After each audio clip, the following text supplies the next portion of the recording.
میرے فلیٹ کے برابر والے فلیٹ میں ایک انٹی رہتی تھی جن کی عمر 38 سال تھی اور ان کے شوہر کئی سال پہلے وفات پا چکے تھے۔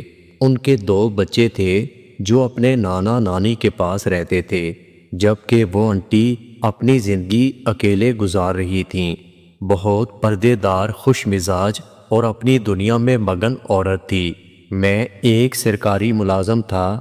میری بیوی کچھ سال پہلے مجھ سے طلاق لے چکی تھی اور بچے اپنی ماں کے ساتھ رہتے تھے۔ میری زندگی بھی تنہائی میں گزر رہی تھی۔ انٹی کا انداز، چال اور بات کرنے کا سلیقہ میرے دل کو چھو جاتا تھا۔ ان کے لہجے میں ایک عجیب مٹھاس تھی اور نگاہوں میں ایک تھکی ہوئی چمک چھپی تھی۔ کچھ عرصے کے بعد ہماری سلام دعا بڑھنے لگی۔ وہ اکثر اپنے فلیٹ کے باہر جھاڑو لگا رہی ہوتی تو مجھے سلام کرتی، میں جواب دے کر مسکرا دیتا۔ ایک دن وہ میرے دروازے پر آئی، ہاتھ میں تیل کی بوتل تھی۔ کہنے لگی، بھائی سوری، ایک کام تھا۔ میری وہ پرانی سلائی مشین ہے، اس کی سوئی جام ہو گئی ہے، آپ پلیز مجھے اس کا آئل چینج کر دیں۔ میں ایک لمحے کے لیے حیران ہوا۔ آنٹی کی آواز میں تھوڑی شرم تھی، مگر اس کے پیچھے ایک معصوم اعتماد بھی تھا۔ میں نے مسکراتے ہوئے کہا، آئل چینج کروانا ہے۔ آنٹی کہنے لگی، جی تیل ڈالنے والا کام؟ مطلب میری مشین جام ہو چکی ہے اور میں کوشش کر رہی تھی مگر میرے ہاتھوں سے کچھ بھی نہیں ہو رہا۔ میں نے چابی اٹھائی اور ان کے پیچھے ان کے فلیٹ میں چلا آیا۔ اندر بہت مہک تھی، کمرہ بہت صاف ستھرا تھا، ہر چیز سلیقے سے رکھی تھی۔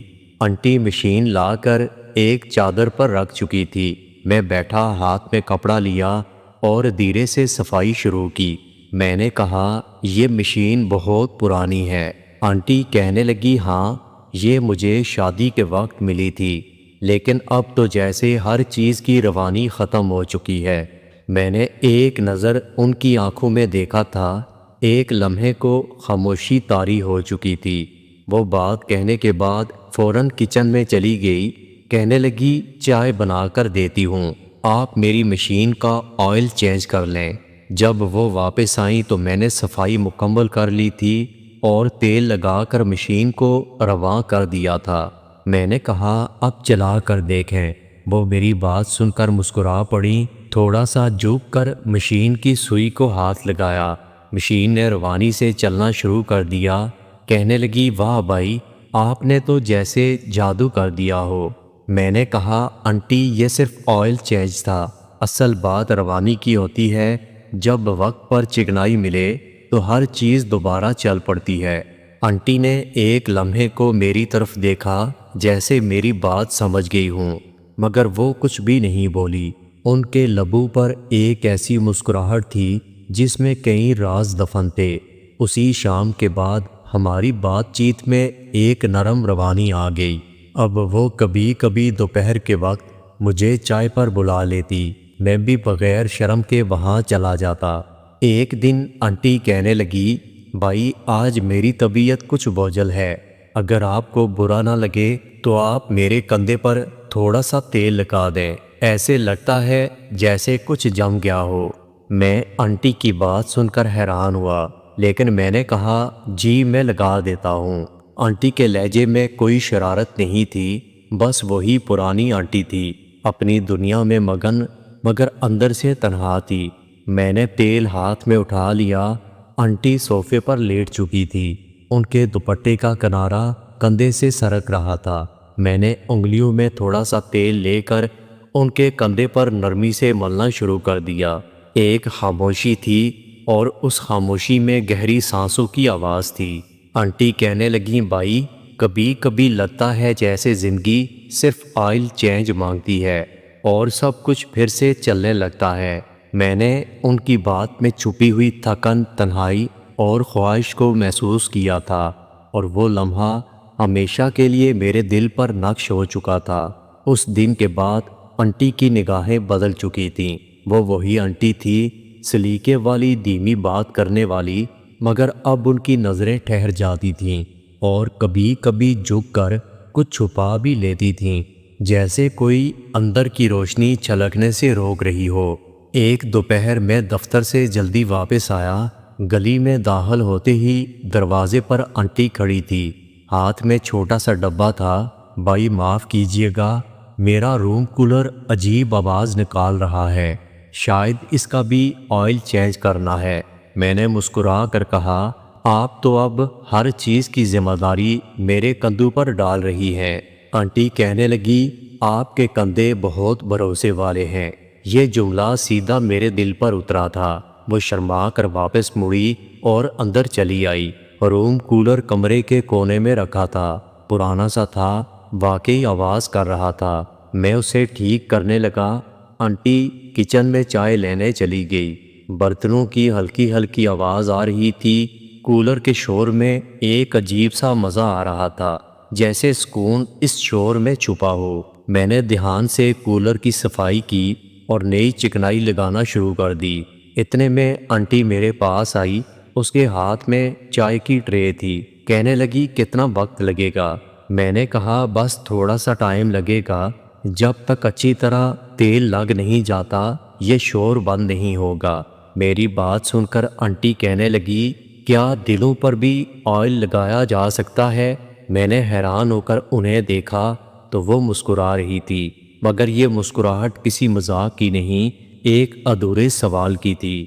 میں نے کہا، دل پر صرف وہی تیل لگتا ہے جو نیت سے نکلے اور جو بغیر چھوئے وہاں تک پہنچ جائے۔ خاموشی چھا چکی تھی، کولر بند ہوا، پنکھا رواں ہو چکا تھا۔ میں نے کہا، اب یہ شور نہیں کرے گا۔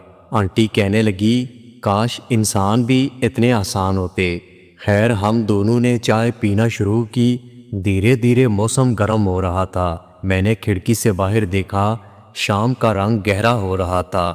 آنٹی میری طرف دیکھتے ہوئے کہنے لگی، بھائی کچھ دنوں سے میری طبیعت خراب ہے، شاید جسم میں نمی کی کمی ہو چکی ہے۔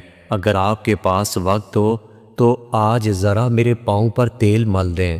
یہ جملہ عام ہوتا تو شاید برا لگتا، مگر وہ اس قدر نرمی اور سادگی سے کہہ رہی تھی کہ اس میں کوئی شرارت نہیں تھی، بس ایک عورت کی تنہائی جھانک رہی تھی جو اپنے جسم کی بے رونقی کو کسی کے لمس سے جگانا چاہتی تھی، وہ بھی بغیر کسی لفظی تجاوز کے۔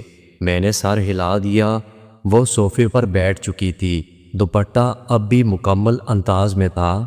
انہوں نے پاؤں سامنے کیے۔ میں نے ہلکے ہاتھوں سے تیل انگلیوں پر لگا لیا اور ان کے تلووں پر نرمی سے لگانا شروع کیا۔ ان کی سانس کی رفتار آہستہ آہستہ بدلنے لگی۔ انہوں نے اپنی آنکھیں بند کر لیں، کہنے لگیں، آپ کے ہاتھوں میں بڑا سکون ہے، ایسا لگ رہا ہے جیسے میرا جسم زندہ ہو رہا ہو۔ آنٹی کی بات سن کر میں نے کچھ نہیں کہا، میں صرف ان کی مالش کرتا رہا۔ آنٹی کہنے لگیں، کبھی کبھی لگتا ہے کہ تیل صرف مشینوں کے لیے نہیں ہوتا، جسم بھی چیخ چیخ کر کہتا ہے، اب کچھ روانی چاہیے۔ میں نے سر اٹھایا، ان کی آنکھوں میں نمی تھی، لیکن یہ آنسو نہیں تھے، یہ کسی دبے جذبات کی گواہی تھی۔ میں نے صرف اتنا کہا، روانی مل جائے تو زندگی کا پنکھا بھی بغیر شور کے چلتا ہے۔ ایک لمحے کو ہم دونوں خاموش ہوئے، مگر اس خاموشی میں ایک معاہدہ طے پا چکا تھا، بغیر زبان کے، بغیر وعدے کے۔ میں معمول پر اپنے روزمرہ کے کام کرتا رہا، مگر ہر رات جب فلیٹ کی خاموش دیواریں میرے گرد سناٹا بننے لگتیں، تب آنٹی کے وہ لمحے یاد آنے لگتے۔ ایک شام دروازے پر دستک ہوئی، دروازہ کھولا تو آنٹی ہاتھ میں کچھ کپڑے لیے کھڑی تھی۔ کہنے لگی، بھائی آپ کو تکلیف ہوگی، مگر میری واشنگ مشین بند ہو چکی ہے۔ کچھ لوگ تو کہتے ہیں اس کی موٹر جام ہو چکی ہے، پر مجھے لگتا ہے بس تھوڑا سا ساتھ چاہیے۔ میں مسکرا پڑا۔ میں نے دل ہی دل میں سوچا کہ یہ عورت ہر بار مجھے ہی کیوں یاد کرتی ہے، مگر شاید وہ جانتی تھی کہ میں چیزیں ٹھیک کرنے کا فن جانتا ہوں، چاہے وہ مشین ہو یا دل ہو۔ ان کے کمرے میں داخل ہوتے ہی خاموشی کچھ گہری ہونے لگی۔ میں نے مشین کا ڈھکن کھولا، واقعی کچھ پائپ پرانا ہو چکا تھا۔ ہاتھ گیلے کرنے کے لیے میں نے واش بیسن پر پانی لیا۔ آنٹی پاس کھڑی تھی، ان کے بال کھلے ہوئے تھے اور ایک خوشبو ان کے وجود سے بہت تیز آ رہی تھی۔ کہنے لگی بھائی اگر ہاتھ گیلے ہو چکے ہیں تو پھر ایک چھوٹا سا کام اور کریں، میرے کندھے میں آج بھی وہی کھچاؤ ہے۔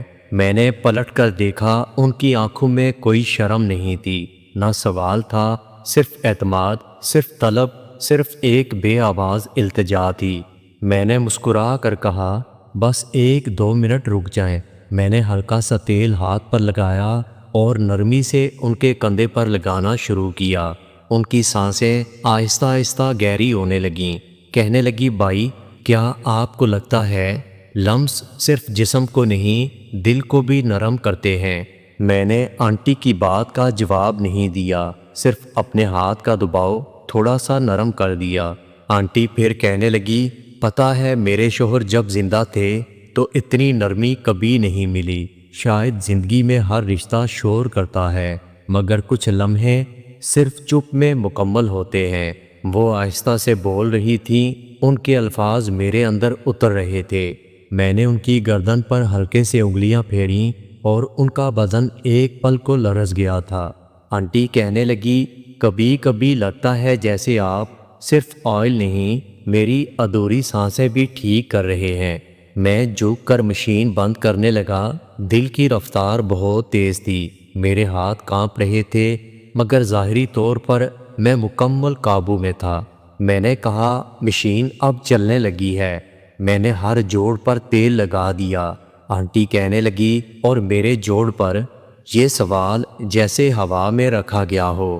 میں اس کا جواب دیے بغیر اٹھا اور میں نے آہستہ سے کہا جو باتیں زبان پر آ جائیں وہ اکثر ٹوٹ جاتی ہیں، بہتر ہے کہ کچھ لمس، کچھ چپ اور کچھ راز بس رکھ لیے جائیں۔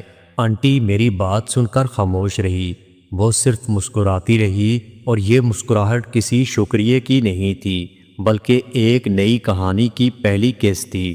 جو رات شاید عام راتوں جیسی تھی مگر موسم نے جیسے کوئی فیصلہ کر لیا تھا۔ باہر آسمان پر کالے بادل تھے، بجلی چمک رہی تھی اور کمرے میں ایک عجیب سی بے چینی کا احساس تھا۔ اچانک دروازے پر پھر دستک ہوئی، وہی نرمی، وہی وقت اور وہی چہرہ تھا۔ آنٹی سامنے کھڑی تھی، ہاتھ میں ایک کپڑا اٹھایا ہوا تھا جو بارش میں بھیگ چکا تھا۔ کہنے لگی بھائی گھر کی صفائی کرتے وقت میرا ہاتھ پھسل گیا، میری کونی میں سخت درد ہو رہا ہے اور شاید ایک بار پھر وہی ضرورت ہے۔ میں خاموشی سے پیچھے ہٹا تو وہ میرے کمرے میں داخل ہوئی۔ آج وہ معمول کے مقابلے میں تھوڑا مختلف لگ رہی تھی۔ کپڑے ہلکے تھے مگر مکمل حجاب میں تھی۔ میں نے تیل اٹھا کر میز پر رکھا، میں نے تیل کھولا، کمرے میں مہک پھیل گئی اور جیسے ہی پہلا لمس ان کی کونی پر گیا وہ ایک گہری سانس کے ساتھ کہنے لگی کبھی کبھی دل کرتا ہے کہ کوئی ہمیں چھوئے نہیں، صرف محسوس کرے، بغیر کسی نیت کے، بس ضرورت کے تحت ہو۔ میں نے دل میں سوچا یہ لمس اب صرف ضرورت نہیں رہا، یہ رابطہ ہے، یہ ایک خاموش معاہدہ ہے۔ ان کے کندھے پر جب میں نے ہاتھ رکھا تو انہوں نے اپنی آنکھیں بند کر لیں۔ ان کی سانسوں میں اب وہ روانی تھی جو شاید برسوں کے بعد لوٹی تھی۔ آنٹی کہنے لگی بھائی کیا آپ کو کبھی لگا کہ کچھ رشتے آئل چینج جیسے ہوتے ہیں، نہ نکاح کی ضرورت نہ وعدے کی، بس وقت پر تھوڑی گرمی، تھوڑا لمس اور چیزیں پھر سے چلنے لگتی ہیں۔ میرے ہاتھ ان کی پشت کی جانب جانے لگے، وہ تھوڑا سا جھک چکی تھی، جیسے خود کو مکمل طور پر میرے حوالے کر دیا ہو، مگر خاموشی سے، مکمل بھروسے سے۔ کہنے لگی میں ایک بات کہنا چاہتی ہوں، آپ کا ہر لمس میرے اندر کچھ کھول دیتا ہے، جیسے برسوں کا زنگ صاف ہو رہا ہو۔ میں نے ان کی کمر کے نچلے حصے پر تیل لگایا، دھیرے دھیرے، مکمل خاموشی میں۔ کہنے لگی کبھی کبھی ایسے لگتا ہے جیسے میں دوبارہ جینے لگی ہوں۔ اس لمحے ہم دونوں کے درمیان کچھ لفظ نہیں تھے، صرف سانسیں، لمس اور وہ راز جو زبان سے کبھی نہیں نکلنے والے تھے۔ دوستو اگر آپ کو ویڈیو اچھی لگی ہو تو ویڈیو کو لائک اور میرے چینل کو سبسکرائب ضرور کیجیے گا۔ اور دوستو اپنا بہت سارا خیال رکھیے گا، ملتے ہیں اگلی ویڈیو کے ساتھ۔